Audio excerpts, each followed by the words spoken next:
Hi everyone. So మన previous వీడియోలో sub total function ఉపయోగించి గ్రాండ్ టోటల్ అనేది డైనమిక్ గా ఏ విధంగా చేయొచ్చు అనేది ఎక్స్ప్లెయిన్ చేయడం జరిగింది. సో ఇప్పుడు ఈ వీడియోలో మనము సీరియల్ నెంబర్ కూడా డైనమికల్ గా ఏ విధంగా చేంజ్ చేయొచ్చు అనేది ఎక్స్ప్లెయిన్ చేస్తాను. సో ఇప్పుడు ఇంతకుముందు మనము ఇప్పుడు ఎగ్జాంపుల్ మా దగ్గర మంత్ని డివిజన్ ఉంది. సో మంత్ని డివిజన్ అంటే కమన్పూర్, మంతని, ముత్తారము అండ్ రామగిరి, ఈ 4 మండలాలతో మంత్రి డివిజన్ అవుతుంది. ఈ 4 మండలాలు సెలెక్ట్ చేసుకున్నప్పుడు నాకు గ్రాండ్ టోటల్ వచ్చింది. ఈ 4 మండలాల గ్రాండ్ టోటల్ 8538 రికార్డ్స్ వచ్చినాయి. బట్ ఎన్ని రికార్డ్స్ అనేది మనకి టోటల్ రికార్డ్స్ ఎన్ని అనేది మనము ఫైండ్ అవుట్ చేయాలంటే సీరియల్ నెంబర్ అనేది డైనమికల్ గా మారట్లేదు. సో 262 నుండి 263, 264 ఇట్లా మళ్ళీ అప్ టు ఈ 4 మండలాలకు సంబంధించిన సీరియల్ నెంబర్ ఏదైతే ఇంతకుముందు మనం కూడా స్టార్టింగ్ నెంబర్ ఇచ్చామో స్టార్టింగ్ నెంబర్ కనిపిస్తుంది, కానీ సో డిపెండింగ్ ఆన్ రిజల్ట్ ప్రకారం నెంబర్ మారడం లేదు. So depending on filter option ప్రకారం మనకి ఆడ నెంబర్ మారాలి అంటే మనము ఇక్కడ సబ్ టోటల్ సంబంధించి ఫంక్షన్ యూజ్ చేసుకుంటూ అడిషనల్ గా కౌంట్ ఏ ఫంక్షన్ కూడా యూజ్ చేయాల్సి ఉంటుంది. సో అది ఏ విధంగా యూజ్ చేయాలో ఇక్కడ ఎక్స్ప్లెయిన్ చేస్తాను. సో ముందుగా సీరియల్ నెంబర్ సంబంధించింది ఈ స్టార్టింగ్ నెంబర్ ఏదైతే ఇవ్వడం జరిగిందో అది రిమూవ్ చేసేసాను. రిమూవ్ చేసి ఫంక్షన్ వచ్చేసి is equal to, so excel లో ఫార్ములా ఈజ్ ఈక్వల్ తో స్టార్ట్ అవుతుంది. సబ్ టోటల్ ఓపెన్ బ్రాకెట్, ఇక్కడ ఫంక్షన్ యూజ్ చేసుకోవాలి. ఇక్కడ కౌంట్ ఏ మనకు 3 ఉన్నాయి కదా, సీరియల్ నెంబర్ 3. కౌంట్ ఏ అంటే ఏంటిది, మనం ఏదైతే రిఫరెన్స్ ఇస్తామో ఆ రిఫరెన్స్ ఇచ్చే రేంజ్ లో నాన్ బ్లాక్ అంటే ఎంటీ సెల్స్ కాకుండా ఏవైతే వాల్యూ ఉంటుందో ఆ వాల్యూ ఉన్నాయి మాత్రమే కౌంట్ చేస్తుంది అనమాట. సో అది మనకి సో ఆ ఫార్ములా యూజ్ చేయాలి. ఇక్కడ function number 3 is equal to, so ఇక్కడ రిఫరెన్స్ మనకి మండల్ నేమ్ లో కానీ పంచాయతీ నేమ్ లో కానీ యూజర్ నేమ్ లో కానీ ఏదైనా ఒక రిఫరెన్స్ ఇవ్వాల్సి ఉంటుంది. ఈ కాలంలో మండల్ నేమ్ కాలంలో కానీ పంచాయతీ నేమ్ కాలంలో కానీ యూజర్ నేమ్ కాలంలో కానీ ఎంటీగా లేకుండా ఉన్న ఏదైనా ఒక తీసుకోవాలి. సో ఇక్కడ నేను మండల్ నేమ్ సంబంధించి తీసుకుంటున్నాను. మండల్ నేమ్ సంబంధించిన దాంట్లో B2 టు, సారీ ఇక్కడ C2 కాదండి, B2 మండల్ నేమ్ మనం B2 లో ఉంది. B2 టు B2 ఈ రేంజ్ లో ఎంటీగా లేని అని ఉంటే అది కౌంట్ చేసేసి అక్కడ ప్రింట్ చేయమని చెప్తున్నాను సిస్టమ్ని. So B2 to B2 so verify చేస్తుంది. B2 టు B2 అంటే ఒకటే సెల్ అనమాట, రేంజ్ ఇక్కడ స్టార్ట్ అయింది కాబట్టి.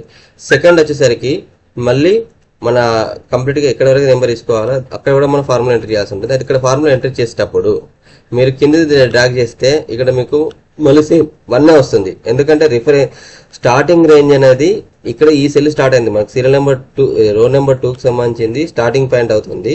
సో ఇక్కడ ఎండింగ్ పాయింట్ కూడా రో నెంబర్ 2నే. మళ్ళీ రో నెంబర్ 3కి వచ్చేసరికి స్టార్టింగ్ పాయింట్ వచ్చేసి రో నెంబర్ 2, ఎండింగ్ పాయింట్ వచ్చేసి రో నెంబర్ 3. అట్లాగే రో నెంబర్ 4కి వచ్చేసరికి స్టార్టింగ్ పాయింట్ వచ్చేసి రో నెంబర్ 2 అండ్ ఎండింగ్ పాయింట్ వచ్చేసి రో నెంబర్ 4. అంటే మనం ఈ 4 అనేది ఇక్కడ చూసుకోండి, ఈ 4, 3, 2 ఉంది కదా, ఇది రో నెంబర్స్ అన్నట్టు. రో నెంబర్ 4 అంటే స్టార్టింగ్ పాయింట్ నుండి ఎండింగ్ పాయింట్ వరకు ఆ రేంజ్ లో వెరిఫై చేసి ఎక్కడైనా వాల్యూ ఉంటే ఆ వాల్యూ ఉన్న దానికి కౌంట్ వేస్తాను అనమాట. వాల్యూ లేకపోతే అక్కడ కౌంట్ రిపీట్ అవుతుంది.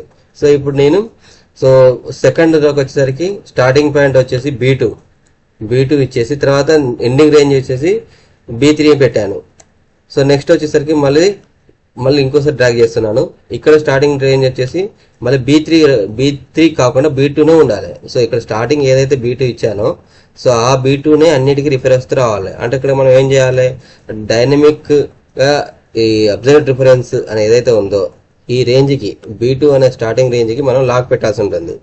సో లాక్ పెడితే నెక్స్ట్ టైం మనం ట్రాక్ చేసినప్పుడు స్టార్టింగ్ పాయింట్ అనేది మారదు, ఎండింగ్ పాయింట్ మాత్రమే మారుతూ ఉంటుంది అనమాట. సో ఇట్లా మనం ముందు ఫార్ములాలో ఎక్కడైతే లాక్ అవసరమో ఆ లాక్ పెట్టేసి ఇప్పుడు ఫార్ములా కిందకి డ్రాగ్ చేసామనుకోండి. సో మనకి టోటల్ గా ఎక్కడ వరకు అయితే అవసరమో సీరియల్ నెంబర్ అక్కడ వరకు సీరియల్ నెంబర్ డ్రాగ్ చేసి మనము నెంబర్స్ అనేది అసైన్ చేసుకోవాలి first of all. So Sultanabad వరకు మనకి లాస్ట్ మోడల్ సుల్తానాబాద్ అండి.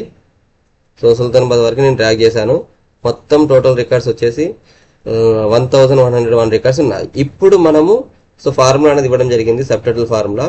సో B2 టు B ఎక్కడి వరకు అయితే రిఫరెన్స్ ఇచ్చామో అక్కడి వరకు ఇచ్చేసాము. ఇప్పుడు ఏదైనా ఒక మండలు, ఇప్పుడు నేను మండల్ సెలెక్ట్ చేసుకున్నాను అనుకోండి, కమన్పూర్ అన్న మండల్ సెలెక్ట్ చేసుకున్నాను. సో కమన్పూర్ మండల్ సంబంధించిన రికార్డ్స్ ఎన్ని ఉన్నాయి, దానికి గ్రాండ్ టోటల్ ఎంత చూడండి. ఇది గ్రాండ్ టోటల్, ఇక్కడ సీరియల్ నెంబర్స్ రికార్డ్స్ ఎన్ని ఉన్నాయి. సో ఓకే సెలెక్ట్ చేసుకోగానే మనకి grand total 1614, Kamanpur total records 1614 and total total వచ్చేసి 1614 రికార్డ్స్ ఎంట్రీ చేశారు. టోటల్ సీరియల్ నెంబర్ వచ్చేసి 42 అనమాట. అంటే 42 రికార్డ్స్ అనేది మనకి అక్కడ ఆపరేటర్ వైజ్ గా మనకి 42 రికార్డ్స్ రోస్ ఉన్నాయి. అట్లాగే మనము ఏదైనా ఒక జీపీ సెలెక్ట్ చేసుకున్నాం అనుకోండి, డిపెండింగ్ ఆన్ జీపీని బేసిస్ కూడా సీరియల్ మారుతుంది అనమాట. ఫిల్టర్ క్రైటీరియా ఏ ఫిల్టర్ అయితే మనం ఇస్తున్నామో, సో ఇప్పుడు కమాన్పూర్ అనే పంచాయతీకి సంబంధించిన దాంట్లో మొత్తము 12 రికార్డ్స్ ఉన్నాయి. టోటల్ ఎంటర్డ్ రికార్డ్స్ వచ్చేసి 457. టోటల్ 457, 12 రోస్ 457 రికార్డ్స్ ఎంటర్ చేయడం జరిగింది. ఇక్కడ బై నేమ్ తో కూడా చూసుకోవాలనుకుంటే మనం బై నేమ్ తో కూడా చూసుకోవచ్చు. సో ఏదైనా ఒక బై నేమ్ సెలెక్ట్ చేసుకున్నాం అనుకోండి, డ్రూ. సో కమాన్పూర్ లో సీరియల్ నెంబర్ 1. ఇట్లా స్పెసిఫిక్ క్రైటీరియన్ బేసిస్ మీద కూడా మనము సీరియల్ నెంబర్ అలొకేట్ చేసుకోవచ్చు, గ్రాండ్ టోటల్ అలొకేట్ చేసుకోవచ్చు, సబ్ టోటల్ ఫంక్షన్ యూజ్ చేసుకోవాలి. ఈ వీడియో మీకు నచ్చితే లైక్ చేయండి, షేర్ చేయండి, సబ్స్క్రైబ్ చేసుకోండి. Thank you.